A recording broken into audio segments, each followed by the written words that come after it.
ಆಮೇಲೆ ಹೇಳಬೇಕಂದ್ರೆ ಇದು ಭಾರತದ ಪ್ರಥಮ ರೇಡಿಯೋ ಮ್ಯೂಸಿಯಂ. 1973 ರೇಡಿಯೋಗ್ರಾಮ್. ಇದು ವಿಶೇಷ ಯಾಕೆ ಅಂದರೆ ದ ರಾ ಬೇಂದ್ರೆಯವರು ಇದರಲ್ಲಿ ಹಾಡು ಕೇಳಿದಾರಂತೆ. ಯಾಕಂದರೆ ಅವ್ರ ಮನೆ ಪಕ್ಕ ಇದ್ದವರು ನನಗೆ ಕೊಟ್ಟಿದ್ರು ಇದನ್ನು. ಈ ರೇಡಿಯೋ ನಾನು ಯಾಕೆ ಮಾಡಿದೆ ಅಂದರೆ ಜನ ಎಲ್ಲ ರೇಡಿಯೋದಲ್ಲಿ ಏನಿದೆ ರೀ ಅಂತಾರೆ. ಸೊ ಅದಕ್ಕೆ ತೋರಿಸೋದಕ್ಕೆ ಈ ಥರ ಬಾಕ್ಸ್ ಮಾಡಿದ್ದೀನಿ. ಈಗ ಹೇಗೆ IPL ಸಿಗ್ನೇಚರ್ ಟ್ಯೂನು ಎಲ್ಲ ಇತ್ತಲ್ಲ, ಸೊ 1938ರಲ್ಲಿ ಬ್ರಿಟಿಷರು ಒಂದು all India radio signature tune ಮಾಡಿದರು. ಅದು ಇಲ್ಲಿದೆ ನೋಡಿ.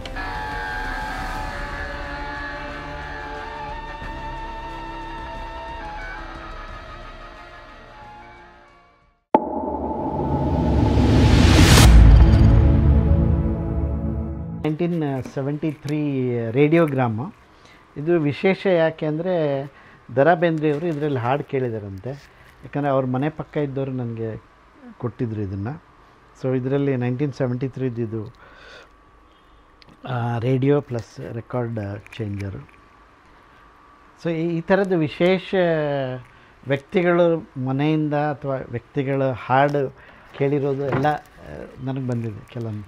ಆಮೇಲೆ ನಮ್ಮ ಶಂಕರ್ನಾಗ್ ಅವ್ರದ್ದು ಸ್ಟುಡಿಯೋ ಮಾಡಿದ್ರು ಸಂಕೇತ್ ಅಂತ. ಆ ಟೈಮ್ನಲ್ಲಿ ಒಂದು ರೆಕಾರ್ಡರ್ ಯೂಸ್ ಮಾಡ್ತಾಯಿದ್ರು, ಅದು ಕೂಡ ನನಗೆ ಬಂತು ಆಮೇಲೆ. ಸೊ ಆ ಥರದ್ದೆಲ್ಲ ವಿಶೇಷವಾಗಿರೋದು. ಆಮೇಲೆ ನನ್ನ ಹತ್ರ ಇರೋ ರೇಡಿಯೋಗಳೆಲ್ಲ ತುಂಬ ಅಪರೂಪ, ಇಂಡಿಯಾಗೆ ಬಂದಿರೋದು 8-10 ಆ ಥರದ್ದು. ಹೀಗಾಗಿ ಒಂಥರ ವೆರಿ ಯುನೀಕ್ ರೇಡಿಯೋ ಮ್ಯೂಸಿಯಂ. ಆಮೇಲೆ ಹೇಳಬೇಕಂದ್ರೆ ಇದು ಭಾರತದ ಪ್ರಥಮ ರೇಡಿಯೋ ಮ್ಯೂಸಿಯಂ. ಆಮೇಲೆ world wide first technical radio museum of India ಅಂತ ನನಗೆ ವರ್ಲ್ಡ್ ಫೋರಮ್ದವರೇ ರಿಕಗ್ನೈಸ್ ಮಾಡಿದ್ದಾರೆ. ಯಾಕೆಂದರೆ ನನಗೆ ಬರೀ ರೇಡಿಯೋಗಳನ್ನ ಇಟ್ಕೊಂಡು ತೋರಿಸೋದಿಲ್ಲ, ಆ ರೇಡಿಯೋ ಒಳಗಡೆ ಏನಿದೆ ಅದನ್ನೆಲ್ಲ ರೆಡಿ ಮಾಡಬೇಕಲ್ಲ, ಅದೆಲ್ಲ ನಾಲೆಜ್ ಇದೆ. ಹೀಗಾಗಿ ದೇ ರಿಕಗ್ನೈಸ್ ಅಂದರೆ ಟೆಕ್ನಿಕಲ್ ರೇಡಿಯೋ ಮ್ಯೂಸಿಯಂ. ಈ ರೇಡಿಯೋ ನಾನು ಯಾಕೆ ಮಾಡಿದೆ ಅಂದರೆ ಜನ ಎಲ್ಲ ರೇಡಿಯೋದಲ್ಲಿ ಏನಿದೆ ರೀ ಅಂತಾರೆ. ಸೊ ಅದಕ್ಕೆ ತೋರಿಸೋದಕ್ಕೆ ಈ ಥರ ಬಾಕ್ಸ್ ಮಾಡಿದ್ದೀನಿ. ಇದೇನು ಅಂದರೆ ವಿಶೇಷ ಏನಂದರೆ ನಿಮಗೆಲ್ಲ ಒಳಗಡೆದೆಲ್ಲ ಗೊತ್ತಾಗುತ್ತೆ. ಇದ್ರದ್ದು ಸ್ಕಿಮ್ಯಾಟಿಕ್ ಅಂತ. ಇದು ಒಳಗಡೆದೆಲ್ಲ ವಾಲ್ಸ್ಗಳಿದೆ, ಆಮೇಲೆ ಟ್ಯೂನಿಂಗ್ ಕೆಪಾಸಿಟರ್ಸ್ ಇದೆ 2. ಸೊ ನಿಮಗೆ ಗೊತ್ತಾಗತ್ತೆ ಅದು ಹೇಗೆ ಟ್ಯೂನ್ ಆಗುತ್ತೆ ಅಂಥೇಳಿ. ಎಲ್ಲ ರೇಡಿಯೋಗಳಲ್ಲಿ ಇದೇ ಥರ ಇರುತ್ತೆ, ಬಟ್ ಬೇರೆ ಬೇರೆ ವಾಲ್ಸ್ ಇರುತ್ತೆ.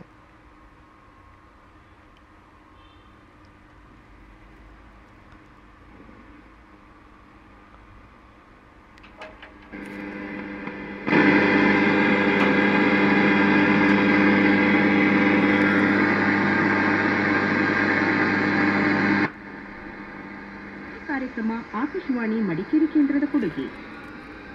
ಮೀಡಿಯಂ ವೇವ್ ಯಾರು ಕೇಳಲ್ಲ ಅಂತ FM-ಗೆ ಕನ್ವರ್ಟ್ ಮಾಡಿದ್ದಾರೆ. ಮೀಡಿಯಂ ವೇವ್ ಹೇಗಿದೆ ಅಂದರೆ ಇಟ್ಸ್ ಎನರ್ಜಿ ತಿನ್ನುತ್ತೆ ತುಂಬ. ದಿನಕ್ಕೆ 6,500 ರೂಪಾಯಿದು ಎಲೆಕ್ಟ್ರಿಸಿಟಿ ತೊಗೊಂಡ್ಬಿಟ್ಟು ಅವ್ರು ಬ್ರಾಡ್ಕಾಸ್ಟ್ ಮಾಡ್ತಾರೆ. ಕೇಳೋರು ಎಷ್ಟು ಜನ ಇದ್ದಾರೆ? Less than 1000. ಎಲ್ಲರೂ FM ಮೊಬೈಲು ಅಲ್ಲೆಲ್ಲೇ ಇರ್ತಾರೆ. ಹೀಗಾಗಿ ಅವರು FM-ಗೆ ಕನ್ವರ್ಟ್ ಮಾಡಿಬಿಟ್ಟಿದ್ದಾರೆ. ಮೀಡಿಯಂ ವೇವಿಗೆ ಸ್ಲೋಲಿ ಹೋಗಿಬಿಡುತ್ತೆ. ಅದಾದಮೇಲೆ FM ಇದೆ, ಅದರಲ್ಲಿ ಕೇಳ್ಕೊಳ್ಳಿ ಅಂತ. ಅವ್ರನ್ನೂ ರೇಡಿಯೋದ ಇದು ಆ್ಯಪ್ ಮಾಡಿದ್ದಾರೆ, ನ್ಯೂಸ್ ಆನ್ ಏರ್ ಅಂತ ಆ್ಯಪ್ ಮಾಡಿದ್ದಾರೆ. ನೀವು ಸ್ಮಾರ್ಟ್ಫೋನಲ್ಲಿ ಕೇಳ್ಬೋದು.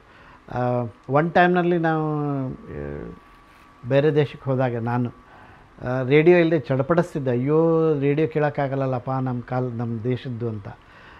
ಅವಾಗ ಶಾರ್ಟ್ ವೇವ್ ಎಲ್ಲ ಬರ್ತಾಯಿತ್ತು, ಬಟ್ ನಮಗೆ ಆಕಾಶವಾಣಿ ಧಾರವಾಡ ಬೆಂಗಳೂರು ಕೇಳಬೇಕಂದ್ರೆ ಆಗ್ತಿರ್ಲಿಲ್ಲ. ಈಗ ನೋಡಿ ಆ ಜಗತ್ತಿನಲ್ಲಿ ಎಲ್ಲೇ ಕೂತ್ಕೊಂಡ್ರು ನೀವು ಆಕಾಶವಾಣಿ ಧಾರವಾಡ ಕೇಳ್ಬೋದು ಅಥವಾ ಆಕಾಶವಾಣಿ ಗುಲ್ಬರ್ಗ ಬೆಂಗಳೂರು ಕೇಳ್ಬೋದು. ಅದು ಇಂಟರ್ನೆಟ್ಟಿದ್ದು ಸೌಲಭ್ಯ. ಈಗ ಹೇಗೆ IPL ಸಿಗ್ನೇಚರ್ ಟ್ಯೂನು ಎಲ್ಲ ಇತ್ತಲ್ಲ, ಸೊ 1938ರಲ್ಲಿ ಬ್ರಿಟಿಷರು ಒಂದು all India radio signature tune ಮಾಡಿದರು. ಅದು ಇಲ್ಲಿದೆ ನೋಡಿ.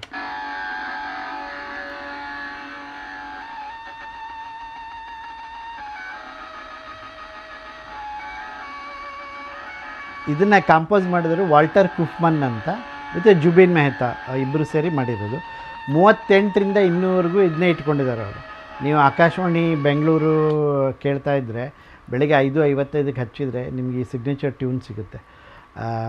It's very special tune. ನಾನು ಕೇಳ್ದಂಗೆ ಅದರಲ್ಲಿ ಎಲ್ಲ ಇದೆ. ಅದನ್ನು ನೀವು ಹೇಗೆ ಕೇಳಬೇಕು ಅಂದರೆ ರೇಡಿಯೋ ಹಚ್ಕೊಳ್ಳಿ, ಕಣ್ಣು ಮುಚ್ಕೊಂಡು ಮಲ್ಕೊಂಡೇ ಇರಿ. ಆ ಹಿಂದ್ಗಡೆ ಅದೊಂದು ಎರಡು ನಿಮಿಷದ್ದು ಇದು ಟ್ಯೂನ್, ಅದರಲ್ಲಿ ಹೋಪ್ ಇದೆ, ನಿಮಗೆ ಒಂಥರ ಖುಷಿ ಕೊಡುತ್ತೆ, ಒಂಥರ ದುಃಖ ಎಲ್ಲ ಕಿತ್ಕೊಂಡು ಹೋಗುತ್ತೆ, ಏನೇನೋ ಭಾವನೆಗಳಿದೆ, ಇನ್ನೂವರೆಗೂ ಇಟ್ಕೊಂಡಿದ್ದಾರೆ ಅಂದರೆ ದರ್ ಇಸ್ ಸಮಥಿಂಗ್ ಸ್ಪೆಷಲ್. ಇದನ್ನು ಮಾಡಿದ್ರು ವಾಲ್ಟರ್ ಕೂಫ್ಮನ್ ಅಂತ, ಅವರು ನಾಜಿದೆ ಇದರಿಂದ ಹೊಲೋಕಾಸ್ಟ್ನಿಂದ ತಪ್ಪಿಸ್ಕೊಂಡ್ಬಂದು ಬಾಂಬೆನಲ್ಲಿ ಬಂದು ಮಾಡಿರೋದು. ಸೊ ಅದು ಈಗ ಯೂಟ್ಯೂಬ್ನಲ್ಲಿ ಎಲ್ಲ ಕಡೆ ಸಿಗುತ್ತೆ, ಮುಂಚೆ ಸಿಗ್ತಿರ್ಲಿಲ್ಲ, ಬರೀ ರೇಡಿಯೋದಲ್ಲಿ ಮಾತ್ರ ಸಿಗ್ತಾ ಇರೋದು. ಇದೆಲ್ಲ ರೇಡಿಯೋಗಳಲ್ಲಿರೋ ವಾಲ್ಗಳು, ಸ್ಪೇರ್ಸ್ ಇದು. ಮುಂಚೆ ಎಲ್ಲ ದೊಡ್ಡ ದೊಡ್ಡ ವಾಲ್ ಬರ್ತಾಯಿತ್ತು ಈ ಥರದ್ದು. ಆಮೇಲೆ ಚಿಕ್ಕದು ಸೈಜ್ ಚಿಕ್ಕದು ಮಾಡಿದರು. ನಮ್ಮ ಇಂಡಿಯಾದಲ್ಲೂ ಬೆಲ್ನವರು ಮಾಡ್ತಾಯಿದ್ರು. ಅದಾದಮೇಲೆ ಟ್ರಾನ್ಸಿಸ್ಟರ್ಸ್ ಅಂತ ಬಂತು, ಪವರ್ ಟ್ರಾನ್ಸಿಸ್ಟರ್ಸು. ಅದಾದಮೇಲೆ ಇದೇ ಟ್ರಾನ್ಸಿಸ್ಟರ್ ಚಿಕ್ಕದು ಮಾಡಿದರು. ಅದರ ನಂತರ ಇನ್ನು ಖರೀದು ಕಾಣಿಸುತ್ತಲ್ಲ ಅಷ್ಟು ಚಿಕ್ಕದು ಮಾಡಿದರು. ಈಗ ಇದೆಲ್ಲ ಈ ಇಡೀ ರೇಡಿಯೋ ಬಂದುಬಿಟ್ಟು ಬರೀ ಒಂದು ಸ್ಮಾಲ್ ಅವರೆಕಾಳಿನ ಸೈಜ್ನಲ್ಲಿ ಬರುತ್ತೆ. ಇಷ್ಟು ದೊಡ್ಡ ರೇಡಿಯೋನ ಅದು ಅಷ್ಟರಲ್ಲಿ ಬರುತ್ತೆ. ನಿಮ್ಮ ಮೊಬೈಲ್ನಲ್ಲಿ ಇರೋ ಚಿಪ್ಪು ಎಷ್ಟು ಇರುತ್ತೆ ಅದು. ಎಲ್ಲ ಟೆಕ್ನಾಲಜಿ. ಹಾಂ, ಈಗಿನ 2000ಕ್ಕಿಂತ ಮುಂಚೆ ಇದ್ದವರಿಗೆ ಈ ರೇಡಿಯೋಗಳು ಗೊತ್ತಿರುತ್ತೆ. ಈ 2000 ನಂತರ ಹುಟ್ಟಿರೋ ಮಕ್ಕಳೇನಿದ್ದಾರೆ ಅವರಿಗೆ ರೇಡಿಯೋ ಬಗ್ಗೆ ಗೊತ್ತಿಲ್ಲ. ಅವ್ರಿಗೇನೆಂದರೆ they are born with golden spoon. ಈಗಿನ ಜನ್ರೇಷನ್ನು they are born with golden spoon. ಅವ್ರಿಗೆ ಹೇಗಿದೆ ಅಂದರೆ ಫಿಂಗರ್ ಟಿಪ್ನಲ್ಲಿ ಎಲ್ಲ ನೋಡ್ಬೋದು, ಕೇಳ್ಬೋದು, ಎಲ್ಲ ಮಾಡ್ಬೋದು. ನಮ್ಮ ಕಾಲಕ್ಕೆ ಹೋದರೆ ನಿಮ್ಗೆ ಒಂದು ರಾಜ್ಕುಮಾರ್ ಹಾಡು ಕೇಳಿದ್ರೆ ಮತ್ತೆ 1.5 ತಿಂಗಳು 2 ತಿಂಗಳು ಕಾಯಬೇಕಾಗಿತ್ತು. ಈಗಿನ ಜನ್ರೇಷನ್ನು they are very very lucky. ಅವ್ರಿಗೆ ಏನು ಅಂದರೆ ಈ ರೇಡಿಯೋಗಳ ಬಗ್ಗೆ ತಿಳ್ಕೋಬೇಕು. ಬರೀ ಸುಮ್ಮನೆ ನನ್ನ ಹತ್ರ ಮೊಬೈಲ್ ಇದೆ ನಾನು ಯೂಸ್ ಮಾಡ್ತೀನಿ ಅಂತಲ್ಲ. ಇಲ್ಲಿ ಬರೋ ಕೆಲವರು ಹುಡುಗರು ಕೇಳ್ತಾರೆ, ಅಂಕಲ್ ಇಷ್ಟು ದೊಡ್ಡ ರೇಡಿಯೋ ಯಾಕೆ, ಒಂದು ಚಿಕ್ಕ ಮೊಬೈಲ್ನಲ್ಲಿ ಕೇಳಿಬಿಡ್ಬೋದಲ್ಲ. ಅದು ಅಲ್ಲ, ಅದು ಹೇಗೆ ಮೊಬೈಲಿಗೆ ನೀವು ಹೇಗೆ ಬಂದಿದ್ದೀರಾ ಅಂದರೆ ಇಷ್ಟು ದೊಡ್ಡ ಹಿಂದ್ಗಡೆ ಅಷ್ಟು ದೊಡ್ಡ ಹಿಸ್ಟ್ರಿ ಇದೆ. Radio has big history. So ಈಗಿನ ಯುವಕರು, ಈಗಿನ ಸ್ಕೂಲ್ ಚಿಲ್ಡ್ರನ್ನು ಅವ್ರು ಬಂದು ನೋಡಿದರೆ ಗೊತ್ತಾಗುತ್ತೆ ಹೇಗೆ ಏನು ಅಂತ. ನನ್ನ ಹತ್ರ ಬರೋ ಸ್ಕೂಲಿಂದ ಇಂಜಿನಿಯರಿಂಗ್ ಸ್ಟೂಡೆಂಟ್ಸ್ ಎಲ್ಲ ಬರ್ತಾರೆ. ಅವರು ದೇ ವಂಡರ್ ಆ್ಯಕ್ಚುಲಿ ಹೇಗಿತ್ತು ಹೇಗೆ ಆಯಿತು ಅಂಥೇಳಿ. ಸೊ ಆ ಟೆಕ್ನಾಲಜಿಕಲ್ ಇನೋವೇಷನ್ ನೋಡಬೇಕು ಅಂದರೆ ಒಂದು ಸಾರಿ ವಿಸಿಟ್ ಮಾಡಿದರೆ ಐ ಕ್ಯಾನ್ ಎಕ್ಸ್ಪ್ಲೇನ್. ಇದ್ರದ್ದು ಬಸವೇಶ್ವರ ನಗರದಲ್ಲಿದೆ. ಆಮೇಲೆ ನಂದು ವೆಬ್ಸೈಟ್ ಇದೆ shortwaveradiomuseum.com ಅಂತ. ಬರಬೇಕಾದ್ರೆ ದಯಮಾಡಿ ಕಾಲ್ ಮಾಡಿ ಬನ್ನಿ, ಯಾಕೆಂದರೆ ಇದು ನಂದು ಒಬ್ಬಂದೇ ಆಗಿರೋದನ್ನು ಬೇರೆ ಯಾರೂ ಇರಲ್ಲ ಇಲ್ಲಿ. ಸೊ ನಾನಿದ್ದರೆ ಯು ಆರ್ ಮೋಸ್ಟ್ ವೆಲ್ಕಮ್.